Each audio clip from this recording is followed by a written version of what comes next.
తాకట్టులో ఉన్న బంగారాన్ని విడిపించి ఆ రోజు ఆన్లైన్ రేటుకే మేము కొంటాం. Sharma gold company. నమస్తే, వెల్కమ్ టు సుమన్ టీవీ. నేను మీ సుమన్ టీవీ ఉష. నూతన సంవత్సరానికి సంబంధించి 2025 కనుక చూసుకుంటే 12 రాశుల వరకు అసలు ఏ విధంగా ఉండబోతుంది, ప్రత్యేకించి మా రాశివారు ఏ విషయాల్లో జాగ్రత్తలు వహించాలి అండ్ దాంతోపాటు వ్యాపారాల్లో, పెట్టుబడులు, ఆరోగ్యరీత్యా, వివాహరీత్యా, సంతానరీత్యా ఎటువంటి జాగ్రత్తలు తీసుకోవాలని అడుగుతూ ఉంటుంటారు. మరి ఈ నూతన సంవత్సరంలో ఏ రాశి వారికి ఎలా ఉండబోతుంది, ఒక్కొక్క రాశి వారు ఏ విషయాల్లో జాగ్రత్తలు వహించాలో మనతో పాటు ఉమా దేవరకొండ గారు ఉన్నారు, ఆయన అడిగి తెలుసుకుందాం. నమస్తే అండి. నమస్తే అమ్మా. కర్కాటక రాశి వారి కనుక మనం చూస్తే 2025 నూతన సంవత్సరానికి సంబంధించి ప్రతి ఒక్కరూ మనల్ని అడుగుతుంటుంటారు. వివాహరీత్యా, సంతానరీత్యా, ఆరోగ్యరీత్యా, ఆర్థిక పరంగా ఏ విధంగా ఉండబోతుంది, బిజినెస్ చేసే వల్ల మేము కంబైన్డ్గా చేయొచ్చా, అసలు పెట్టుబడులు పెట్టొచ్చా, వివాహ విషయంలో మేము ఈ టైంలో స్టెప్ తీసుకోవచ్చా అన్న విషయాలు అడుగుతూ ఉంటుంటారు. ఓవరాల్గా ఈ సంవత్సరంలో వీళ్ళకి ఏ విధంగా ఉండబోతుంది? ఇంకా కర్కాటక రాశి విషయానికి వస్తే అండి, పునర్వసు నక్షత్రం 4వ పాదము, పుష్యమి, ఆశ్లేష పూర్తిగా 4 పాదములు కర్కాటక రాశిలో ఉంటాయి. ఈ కర్కాటక రాశికి జరిగినటువంటి 2 సంవత్సరాల నుంచి కూడా అష్టమ శని దోషం వేధిస్తోంది వీళ్ళని. అష్టమస్య ప్రాణ సంకట అంటారు. అంటే అష్టమ స్థానంలో శని ఉంటే కనుక ఆరోగ్యపరంగా ఇబ్బంది పెట్టడం కానీ, వీళ్ళకి మారక దశ నడవడం కానీ నడుస్తుంది. చాలామంది దీన్ని తేలిగ్గా ఉంటుందిలే, వస్తుందిలే అనుకోవచ్చు. కానీ కర్కాటక రాశిలో వచ్చేటువంటి అష్టమ శని చాలా ప్రమాదకరమైంది. చాలామంది సడన్గా ఆరోగ్య సమస్యలు వచ్చి హాస్పిటల్లో జాయిన్ చేసిన తర్వాత హార్ట్కి స్టంట్ వేయడము, కిడ్నీ ప్రాబ్లం ఉంది, లివర్ ప్రాబ్లం ఉంది అని చెప్పడము, ప్రాణాంతకమైనటువంటి వ్యాధులు వచ్చినట్టు వచ్చి అక్కడ దాకా వెళ్ళి వెనక్కి వస్తుంటారు. అది ఇలాంటి దశలోనే జరుగుతూ ఉంటాయి. మీ యొక్క అంతర్గత జాతకంలో మీరు మారక దశలో ఉన్నట్లయితే నేను మరీ చెప్తున్నాను, కర్కాటక రాశి వాళ్ళు చాలా జాగ్రత్తగా ఉండాలి. మార్చి 30 దాకా చాలా జాగ్రత్తగా ఉండాలి. మారక దశ అంటే ఇంకా లాస్ట్ స్టేజ్ అని అర్థం అండి. అది వయసుతో సంబంధం లేదు. 20 సంవత్సరాల వాళ్ళు చనిపోవడం మనం చూడట్లేదా? సో వయసుతో సంబంధం లేదు. మారక దశ, ఈ అష్టమ శని 2 ప్రాణాంతకమైనవి. అయితే మార్చి 30 దాకా అష్టమ శని ఉంది. మార్చి 30 ఆఖరి తేదీ. సో అప్పటిదాకా మీరు జాగ్రత్తగా ఉంటే సరిపోతుంది. ఆడవాళ్ళైనా మగవాళ్ళైనా వాహన ప్రమాదాలు అయ్యేటువంటి యోగం ఉంది కాబట్టి, అంటే వాహన ప్రమాదాలు కాదు, ఎలాంటి ప్రమాదాలైనా యోగం ఉంది కాబట్టి చాలా అప్రమత్తంగా వెళ్ళేటప్పుడు, వచ్చేటప్పుడు హెల్మెట్ పెట్టుకుని చాలా జాగ్రత్తగా వెళ్ళి రావడము. దాంతోపాటు ఇంట్లో ఉన్నప్పుడు కూడా బలమైనటువంటి వస్తువులు లేదా ఏం చేసినా సరే, చాలామందికి నేను జాతకం చూసే క్రమంలో అష్టమ శని నడుస్తుంది, చాలా జాగ్రత్తగా ఉండండి, వాహన ప్రమాదాలు అవుతాయని చెప్తే ఓకే, వాళ్ళు వాహన ప్రమాదాల విషయంలో చాలా జాగ్రత్తగా ఉన్నారు. ఒక వ్యక్తి అయితే ఒక ఇన్వర్టర్ బ్యాటరీ పైకి లేపుతూ దాన్ని మొయ్యలేక పడిపోయాడు, నడుము విరిగిపోయింది అతనికి. అంటే కంప్లీట్గా ఆయన బెడ్ రెస్ట్ అండి ఇప్పుడు. అంటే అష్టమ శని అనేది మనం ఏదైతే ఊహించమో ఆ రకంగా వస్తుంది. సో మనం ప్రాబబిలిటీగా ఎన్నైతే జాగ్రత్తగా ఉండాలో అన్నిటి విషయాల్లో జాగ్రత్తగా ఉండాలి. అందుకోసం నేను ఆ ఎక్స్పీరియన్స్తో కూడా, అనుభవంలో జరిగినటువంటి విషయాలు కూడా చెప్పేది దానికోసమే. ఇంట్లో కూడా చాలా జాగ్రత్తగా ఉండాలి. జారి పడిపోవడం కూడా ఎక్కడికైనా దారి తీయచ్చు, మనం చెప్పలేమండి. సో ఆ విషయంలో జాగ్రత్తగా ఉండాలి. వాహన ప్రమాదాల విషయంలో జాగ్రత్తగా ఉండాలి. అండ్ అష్టమ స్థానము అప్పుల్లో ముంచేస్తుంది సడన్గా. అష్టమ స్థానం అంటే సడన్ చేంజెస్ అండి. ఇప్పుడు ఈ నిమిషం మనం ఇలా ఉంటాం, మీకు ఒక ఫోన్ కాల్ వస్తుంది, మొత్తం సిచ్యువేషన్ అంతా మారిపోతుంది. సో దట్ ఈస్ అష్టమ స్థానం అండి. సిచ్యుయేషన్ వెంటనే చేంజ్ అయిపోతుంది. ఇప్పుడు మనం ఇలా కూర్చుంటాం, అష్టమ స్థానం చాలా బలంగా ఉంది అనుకోండి, మనకు అన్ని ప్రాబ్లమ్స్ ఉన్నాయనుకోండి, మనకు ఫోన్ కాల్ వచ్చి నీకు జాబ్ వచ్చింది, సాఫ్ట్వేర్ కంపెనీలో 1 లక్ష రూపాయల శాలరీ, మొత్తం ఇక్కడి నుంచి నా జీవితం అంతా మారిపోతుంది, నా ఫ్యామిలీ స్టేటస్ మారిపోతుంది. ఎందుకంటే అందరూ రెస్పెక్ట్ఫుల్గా ఉంటారు, ఇంకా అప్పులు ఏమైనా ఉంటే తీరిపోతాయి, అన్నీ ఒక స్టేజ్ అంతా మారిపోతుంది.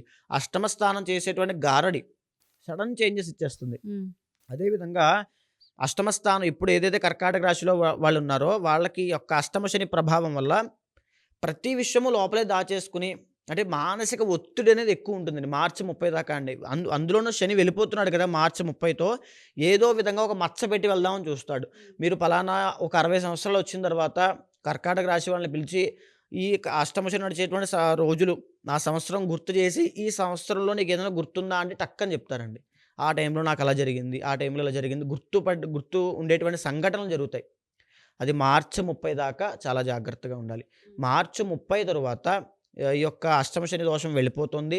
గురుడు మిథున రాశిలోకి వస్తున్నాడు కాబట్టి కొంచెం ఆర్థికంగా నష్టపోవడము, ఆర్థికంగా అప్పులు చేయడము, రుణాలు చేయడము, లేకపోతే ఏదైనా కొత్త వస్తువు కొనుక్కుని దానికోసం లోన్స్ అప్లై చేయడము, ఇలాగా ఫైనాన్షియల్గా కొంచెం దెబ్బ అనేది కనబడుతుంది. అంటే కొంచెం ఇబ్బంది అనేది కనబడుతుంది తప్పకుండా. అది ఎప్పటిదాకా ఉంటుంది? అక్టోబర్ నెల దాకా ఉంటుంది. అక్టోబర్ నెల తర్వాత మళ్ళీ పుంజుకుంటారు. కర్కాటక రాశి వాళ్ళకి మళ్ళీ గ్రోయింగ్ పీరియడ్ స్టార్ట్ అవుతుంది అక్టోబర్ తర్వాత. అక్టోబర్ తర్వాత మళ్ళీ ఆకస్మికంగా ధనం రావడము, సో తర్వాత వారి యొక్క అంతర్గత జాతకం బట్టి ఈ అక్టోబర్లో కూడా వాళ్ళ జాతకంలో ఏ యోగకారక దశ నడుస్తుంది అనుకోండి, ఈ అక్టోబర్లో కూడా అంత ఇబ్బంది ఏం చూడకపోవచ్చు. కానీ బేసికల్గా యూజువల్గా అక్టోబర్ తర్వాత ఇంకా చాలా బెటర్ రిజల్ట్స్ ఉంటాయి. ఫైనాన్షియల్గా అవ్వచ్చు, వ్యాపారం విషయంలో అవ్వచ్చు. ఇందాక మీరు పార్ట్నర్ అనేటువంటి విషయాన్ని ఎత్తారు, ఉమ్మడిగా చేయాలా లేకపోతే మామూలుగా చేయాలా అనేది. సో ఇక్కడ అక్టోబర్ లోపు కనుక పెట్టుకునేటువంటి ఆలోచన ఉంటే పార్ట్నర్షిప్ పెట్టొద్దు, ఇండివిజువల్గానే వెళ్ళాలి. ఇండివిజువల్గా వెళ్ళాలి. అక్టోబర్ తరువాత మీరు ఏదైనా వ్యాపారం కానీ ఏదైనా అనుకుంటే, ఒక విషయం పెట్టాలి అనుకుంటే మీరు పార్ట్నర్ పెట్టుకోవచ్చు తప్పకుండా. మిగిలిన విషయం అంతా అంతర్గత జాతకం మీద ఆధారపడి ఉంటుంది. ఆ పార్ట్నర్ యొక్క జాతకం ఎలా ఉంది, దరిద్రం ఉందా లేదా, అంటే ఆ పార్ట్నర్ జాతకం ఎలా ఉంటే మనకు సంబంధం ఏంటంటే మనకు బాగుంది కదా అనుకుంటారు. ఇప్పుడు ఫర్ సపోజ్ ఒక ఇంట్లో ఒక యజమాని ఉన్నాడు అనుకోండి, ఒక కష్టపడి ఒక గవర్నమెంట్ జాబ్ చేస్తూ ఫ్యామిలీని పోషిస్తున్నాడు అనుకోండి, ఆ యజమాని జాతకంలో సంపాదించే యోగం ఉంది, మిగతా వాళ్ళ జాతకంలో తినే యోగం ఉంది. ఓకేనండి. ఆయన సంపాదిస్తున్నాడు కాబట్టే వీళ్ళు తింటున్నారు, అనుభవిస్తున్నారు. అంటే వీళ్ళ యొక్క అనుభవించేటువంటి స్థితి ఎక్కడి నుంచి వచ్చింది, ఆయన జాతకం మీద ఆధారపడింది. ఆయన లేకపోతే ఆయన పక్కకి తీసేస్తే వీళ్ళు జీరో. అంటే ఒక జాతకం వాళ్ళ మీద పాజిటివ్ ఎఫెక్ట్ అని చూపిస్తోంది. అదే జాతకం బాగోకపోతే వ్యాపారంలో తీవ్రమైన నష్టాన్ని తీసుకొస్తుంది. ఏ వ్యక్తిలో అయితే దరిద్ర యోగం ఉంది అనుకోండి, ఆ వ్యక్తి దరిద్రం అంతా ఇతనికి అంటుకుంటుంది. తప్పకుండా ఆ రిజల్ట్స్ అనేవి ఉంటాయి. అది కూడా తప్పకుండా చూసుకుని అంతర్గత జాతకాన్ని చెక్ చేసుకున్న తర్వాత అప్పుడే డిసైడ్ అవ్వాలి. సో బిజినెస్ విషయంలో మాత్రం కొలాబరేట్ అయ్యే ముందు 1-2 సార్లు థింక్ చేయాలి. అండ్ అంతర్గత జాతకం కూడా చూపించుకోవాల్సిన అవసరం ఉంది ఈ రాశి వారైతే ఖచ్చితంగా. అయితే కర్కాటక రాశి వాళ్ళకి 2025 సంవత్సరంలో శివుడికి మీ దగ్గరలో ఉన్నటువంటి శివాలయంలో అన్నాభిషేకం చేయించండి. అన్నాభిషేకం చేయిస్తే శివుడి యొక్క అనుగ్రహం తొందరగా కలుగుతుంది. వీళ్ళకు ఉన్నటువంటి సమస్యలు ఆర్థికంగా అవ్వచ్చు, ఏదైతే తెలుసో తెలియకో చేసేటువంటి చిన్న చిన్న తప్పుల వల్ల వీళ్ళకి వచ్చేటువంటి సమస్యలు అవ్వచ్చు, అవన్నీ కూడా తొలగిపోతాయి. అన్నాభిషేకం వీళ్ళకి బెస్ట్ రెమెడీ అండి. సో మీరు అన్నట్టుగానే ప్రతి ఒక్క రాశి వాళ్ళు కూడా ఒక్కొక్కరికి ఒక్కొక్క పరిహారం చెప్తూ ఉన్నాము, ఒక్కొక్క దేవుని దర్శించమని మనం చెప్తూ ఉన్నాము. కొంతమందికి అంతర్గత జాతకం చూసిన తర్వాత కొన్ని పూజలు చేయాల్సిన అవసరం ఉంటూ ఉంటుంది, హోమాలు చేయాల్సిన అవసరం ఉంటూ ఉంటుంది. అది మీరు ఏ విధంగా చేస్తూ ఉంటుంటారు? ఎవరైనా మీ దగ్గరకు వచ్చి వివాహానికి, సంతానానికి, దాంతోపాటు ఉద్యోగ సమస్యలు, వ్యాపార సమస్యలు, ఆర్థిక సమస్యలతో ఇబ్బంది పడుతూ ఉంటుంటారు. కొంతమందికి ఆరోగ్య సమస్యలు ఉంటుంటాయి, కొన్ని ఇయర్స్ నుంచి సఫర్ అవుతూ ఉంటుంటారు. కొంతమందికి రిలేషన్షిప్లో విభేదాలు ఉంటుంటాయి, దానివల్ల సఫర్ అవుతుంటుంటారు. కొంతమందికి సూసైడల్ టెండెన్సీ వస్తూ ఉంటుంది, డిప్రెషన్కి వెళ్తూ ఉంటుంటారు. ఇవన్నీ కూడా మన జాతకరీత్యా ఎక్కడో అక్కడ ఏదో చేయాల్సింది చేయకపోవడం వలన, లేదు అంటే మీరు అన్నట్టుగా పూర్వజన్మ నుంచి వచ్చిన కర్మ ఫలితాల వలన అనుభవించాల్సి వస్తూ ఉంటుంది. వాటిని ఓవర్కమ్ చేయాలి అంటే అంతర్గత జాతకం ఏ విధంగా బేస్ చేసి చూస్తారు మీరు? ఏ విధంగా వాళ్ళకి పరిహారాలు ఇచ్చే అవకాశం ఉంటుంది అంటారు? అంతర్గత జాతకంలో మనకి ఇప్పుడు 12 రాశులు ఉన్నట్టుగానే 12 భావాలు ఉంటాయండి, 12 హౌసెస్ ఉంటాయి. ఒక్కొక్క హౌస్ ఒక్కొక్క అంశాన్ని సూచిస్తూ ఉంటుంది. అలా మనం పుట్టిన దగ్గర నుంచి మనం అనుభవించేటువంటి క్రమంలో ఏ అంశమైనా సరే ఈ 12 రాశుల్లో 12 భావాల్లోనే ఉంటుంది. ఆఖరికి చనిపోయిన తర్వాత ఏ గతి పొందుతాం కూడా జాతకం చూసి చెప్పేయచ్చు. మనం పూర్వజన్మలో ఎలాంటి పుణ్యాన్ని తెచ్చుకున్నాము, ఎలాంటి పాపాన్ని తెచ్చుకున్నాము కూడా జాతకం చూసి చెప్పేయచ్చు. అంటే మొత్తం ప్రతిదీ కూడా జాతకంలో అవైలబుల్గా ఉంటుంది. మనం చూసేటువంటి మనకు తెలియాలి తప్ప ప్రతిదీ ఉంటుంది. అయితే ముందుగా ఆరోగ్య సమస్యలను లగ్నం నుంచి మనం డిసైడ్ చేయొచ్చండి. లగ్న భావం చూసి అతను ఆరోగ్యవంతుడా, చూడడానికి ఫిజికల్గా ఎలా ఉంటాడా, హైట్గా ఉంటాడా, పొట్టిగా ఉంటాడా, పొడుగ్గా ఉంటాడా, తెల్లగా ఉంటాడా, నల్లగా ఉంటాడా, బక్కగా ఉంటాడా, ప్రతిదీ చెప్పచ్చు. ఆయన గుణం ఏంటి, గణం ఏంటి, అతను ఎలా మాట్లాడతాడు, సాఫ్ట్గా ఉంటాడా, హార్ష్గా ఉంటాడా, మంచోడా, చెడ్డోడా, మ్యానిపులేటరా, ప్రతిదీ చెప్పచ్చు. రెండవ స్థానం ధనస్థానాన్ని చూసి సంపాదిస్తాడా, సంపాదించి దాచుకోగలడా, ఎలాంటి సంపాదన, అక్రమ సంపాదన ఉంటుందా, సక్రమ సంపాదన ఉంటుందా, కుటుంబంతో ఎలా ఉంటుంది. కుటుంబాలు 2 ఉంటాయండి. ఒకటి పెళ్లి కాకముందు తల్లి, తండ్రి, తమ్ముడు, అన్నయ్య, అక్క, చెల్లి, తిను. అదేవిధంగా పెళ్ళి అయిన తర్వాత భార్య, భర్త, కొడుకు, కూతురు, మనవలు, ఈ ఫ్యామిలీ ఉంటుంది. ఈ రెండో స్థానాన్ని చూసి తల్లి, తండ్రి ఎలా ఉంటారు, ఆ ఫ్యామిలీతో వీళ్ళ యొక్క కనెక్షన్ ఎలా ఉంటుంది. చిన్న వయసులోనే ఇల్లు వదిలేసి పారిపోతాడా, ఇంట్లో ఉంటాడా, ఇంట్లో ఉంటే సక్రమంగా ఉంటాడా, ఇంట్లో ఏమైనా ఇబ్బందులు పెడతాడా వాళ్ళని, వీళ్ళ వల్ల ఈ యొక్క జాతకుడి వల్ల తల్లిదండ్రులకైనా ఇబ్బందులు వస్తాయా అనే విషయాన్ని చెప్పచ్చు. ఇంకా మూడో స్థానం చూసి ఇతని పట్టుదల ఎలా ఉంటుంది, ఇతని యొక్క స్థాయి, సంకల్ప శక్తి ఏ విధంగా ఉంటుంది, ఇతని పరాక్రమం ఏంటి, ఈయన బలంగా ఉంటాడా, వీక్గా ఉంటాడా, తరువాత ఇతను పనిచేసే చోట కొలీగ్స్తో ఇతని రిలేషన్ ఎలా ఉంటుంది, తరువాత ఇతనికి సోదరులు ఉంటారా, సిబ్లింగ్స్ ఏమైనా ఉంటారా, అక్క, చెల్లి, తమ్ముడు ఏమైనా ఉంటారా, ఉంటే వాళ్ళతో రిలేషన్ ఎలా ఉంటుంది, లాభసాటిగా ఉంటుందా, నష్టం కలిగిస్తుందా చెప్పొచ్చు. 4వ స్థానాన్ని చూసి కుటుంబము, తల్లికి ఇతనికి రిలేషన్ ఎలా ఉంటుంది. ఒకవేళ తల్లి యొక్క జాతకం లేదు అనుకోండి, ఈయన యొక్క జాతకం తీసుకుని 4వ స్థానం ద్వారా చంద్రుడి యొక్క గతి ద్వారా ఆ యొక్క తల్లి ఏం చేస్తుంది, ఆరోగ్య సమస్యలు ఏమైనా ఉంటాయా, వస్తాయా, ఇతని వల్ల ఆమె ఏమైనా ఇబ్బంది పడుతుందా చెప్పచ్చు. 4వ స్థానంలో వల్ల ఇతను గృహయోగం ఉంటుందా, ఈ అపార్ట్మెంట్ కొంటాడా, హౌస్ కొనుక్కుంటాడా, లేకపోతే కొన్న ఇల్లు అమ్మడానికి దీనికి లేకుండా చాలామంది కబ్జాలకు అయ్యి 10 సంవత్సరాలు 20 సంవత్సరాలు అలా ఉండిపోతాయి. అలాంటి స్థితిలోనే ఉంటుందా, ఇల్లు కట్టే క్రమంలో ఎన్ని సంవత్సరాలు కష్టపడతాడు, అసలు గృహయోగం ఉందా లేదా, జీవితాంతం అద్దెంట్లో కూడా ఏడుస్తాడా అనే విషయం కూడా చెప్పొచ్చు. ఇంకా పంచమ స్థానాన్ని చూసి లవ్ మ్యారేజ్ అవుతుందా, అరేంజ్డ్ మ్యారేజ్ అవుతుందా, ఇతని నడవడిక ఎలా ఉంటుంది, బిహేవియర్ ఎలా ఉంటుంది, ఇతని యొక్క మాట్లాడే తత్వం ఎలా ఉంటుంది, ఇతనికి సంతాన యోగం ఉందా లేదా, అబ్బాయి పుడతాడా అమ్మాయి పుడుతుందా, ఎంత లేటుగా పుడతారా తొందరగా పుడతారా, పుట్టిన తర్వాత వాళ్ళకి కలిసి వస్తుందా లేకపోతే నష్టం కలుగుతుందా. పంచమ స్థానాన్ని చూసి మంత్రస్థానం కాబట్టి ఈ వ్యక్తి ఏ దేవతను ఆరాధన చేస్తే ఇతనికి సిద్ధిస్తుంది మంత్రము, ఏ మంత్రం ఆరాధన చేస్తే మంత్రశక్తి ఉంది, మంత్రబలం అందుతుంది అనే విషయాన్ని చెప్పొచ్చు.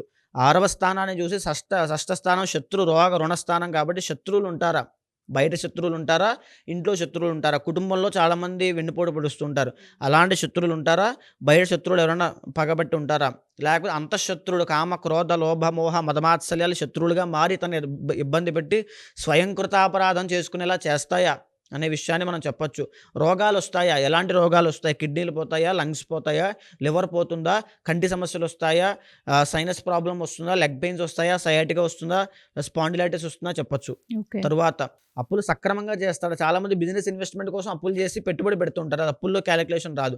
ఒక బిజినెస్ కోసం చేసేటువంటి సక్రమమైన రుణం అది, సో అది అప్పుల్లోకి రాదు. అలాంటి రుణాలు చేస్తాడా, లేకపోతే తాగేసి విచ్చలవిడిగా తిరుగుతూ జోదం ఆడుతూ చేసేటువంటి అప్పులు చేస్తాడా, అప్పులు తీర్చగలడా లేదా, రుణాలు ఎలాంటి రుణాలు ఉంటాయి చెప్పొచ్చు.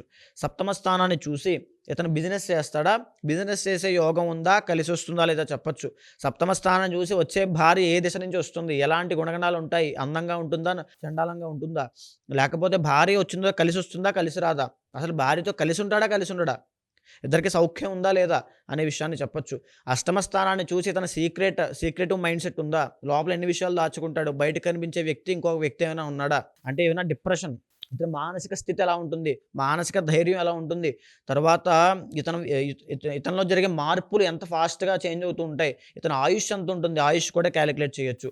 భాగ్యస్థానాన్ని చూసి ఇతని తండ్రి ఏం చేస్తుంటాడు, తండ్రి వల్ల ఇతనికి లాభం వస్తుందా, నష్టం వస్తుందా, అసలు తండ్రి వల్ల ఇద్దరికి రిలేషన్ బాగుంటుందా, బాగోదా, ఇతను పూర్వజన్మ నుంచి ఎంత పుణ్యాన్ని తీసుకొని వచ్చాడు, ఇతనికి సంపాదించే యోగం ఉందా లేదా, 10 మందికి పెట్టే యోగం ఉందా, 10 మంది దగ్గర అడుక్కోవడం లాంటివి చేస్తాడా, అంటే అతని యొక్క స్థితి, ఆర్థిక స్థితి, సంపాదించేటువంటి భాగ్యస్థానం ఎలా ఉంది అనేటువంటి విషయాన్ని భాగ్యస్థానం 9వ స్థానం చూసి చెప్పొచ్చు. తర్వాత 10వ స్థానంకి వెళ్ళేసరికి వృత్తి కర్మ, ఇతను జీవితాంతము లేబర్ పని చేసుకుంటూ బతుకుతాడా, లేకపోతే జీవితాంతం షార్ట్ కట్లో ఫాస్ట్గా ఎదిగిపోతాడా, అసలు ఏ పని చేస్తాడు, బిజినెస్ చేస్తాడా, ఉద్యోగం చేస్తాడా, బిజినెస్ చేస్తే ఏ రకమైన బిజినెస్ చేస్తాడు. చంద్రుడు వచ్చాడు అంటే డైరీ ఫార్మ్ అవ్వచ్చు, లేకపోతే ఫుడ్ బిజినెస్ అవ్వచ్చు. బుధుడు వచ్చాడంటే ఇంపోర్ట్స్ అండ్ ఎక్స్పోర్ట్స్ అవ్వచ్చు. కుజుడు వచ్చాడంటే అగ్రికల్చర్ అవ్వచ్చు, రియల్ ఎస్టేట్ అవ్వచ్చు. ఇలా అన్ని రకాలటువంటి అంశాల మీద మనం గమనించిన తర్వాత ఏ బిజినెస్ చేస్తాడో, అసలు చేస్తాడా చేయడా, వృత్తి జీవితాంతం చాలామంది సెటిల్మెంట్ ఉండదు, వచ్చినటువంటి ఆస్తిని అలా గడిపేస్తూ ఉంటారు. ఆ రకమైన పరిస్థితుల్లో ఇతను ఉంటాడా. లాభస్థానాన్ని చూశాక ఇతను ఫ్రెండ్ సర్కిల్ ఎలా ఉంటుంది, ఇతను ఫ్యామిలీకి ఎంత ఇంపార్టెన్స్ ఇస్తాడు, ఫ్రెండ్స్లో ఇతను పనికొచ్చే వాళ్ళు ఉంటారు, ఇతను మోసం చేసే వాళ్ళే ఉంటారు. ఏ 11వ స్థానంలోనో ఏ కేతు ఉన్నాడు అనుకోండి సర్వనాశనం అయిపోతాడు, చెడు సహవాస దోషం పడుతుంది. కాబట్టి 11వ స్థానంలో రవి కుజుడు లేకపోతే ఆ యొక్క భావాన్ని గమనించిన తర్వాత అలాంటి మంచిది ఏమైనా ఉంటే కనుక పలుకుబడి ఉన్నటువంటి వ్యక్తులతో పరిచయాల వల్ల గొప్ప స్థాయికి వెళ్ళిపోతాడు. ఆ రకమైనటువంటి ఉంటుంది. ఇంకా 12వ స్థానం చూసిన తర్వాత ఇతనికి దీర్ఘకాలిక ఆరోగ్య సమస్యలు ఏమైనా ఉంటాయా, లేకపోతే దేశం దాటి బయటకు వెళ్ళి విదేశ యోగం ఏమైనా ఉందా, లేకపోతే 12వ స్థానం తర్వాత ఖర్చు ఎలా పడతాడు, లగ్జరీ కోసం ఖర్చు పెడతాడా, దేనికోసం ఖర్చు పెడతాడు, నిద్ర ఎలా పోతాడు, ప్రశాంతమైన నిద్ర ఉంటుందా ఉండదా, ఇతను సుఖాన్ని జీవితంలో సుఖాన్ని అనుభవిస్తాడా అనుభవించడా, చనిపోయిన తర్వాత మోక్షానికి వెళ్తాడా మరి నరకానికి పోతాడా, ఏ జన్మ ఎత్తుతాడు అనే విషయాన్ని కూడా ప్రతిదీ డీప్ అనలైజ్ చేసి మనం చెప్పొచ్చు. ఇది అనలైజ్ చేసిన తర్వాత ఏ గ్రహం దానికి కారణం అవుతోంది, ఏ గ్రహం వల్ల ఇతను ఇబ్బంది పడుతున్నారు అని చూసి ఆ గ్రహానికి సంబంధించిన అధిదైవానికి ఆ యొక్క అధిదేవత ప్రత్యదేవతలకి జపము, హోమము, దానము, మార్జనము ఇవన్నీ చేసిన తర్వాత శివుడికి రుద్రాభిషేకం చేస్తే అతనికి ఏ యోగం కావాలంటే ఆ యోగం, ఏ సమస్యతో బాధపడితే ఆ సమస్య తప్పకుండా నెరవేరుతుంది. సో 12 స్థానాలు మనం చూసి వాళ్ళకి ఏ విధంగా ఉంటుందని చెప్పే అవకాశం మన దగ్గర ఉంటుంది.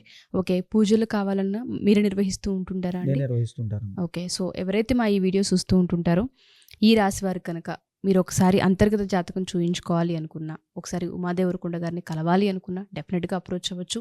కింద స్క్రోల్ అవుతున్న కాంటాక్ట్ నెంబర్ కనుక కాంటాక్ట్ చేస్తే టీం మీకు పూర్తి వివరాలను అందిస్తారు. థ్యాంక్ యూ అండి, థ్యాంక్ యూ సో నమస్తే మచ్. అండి.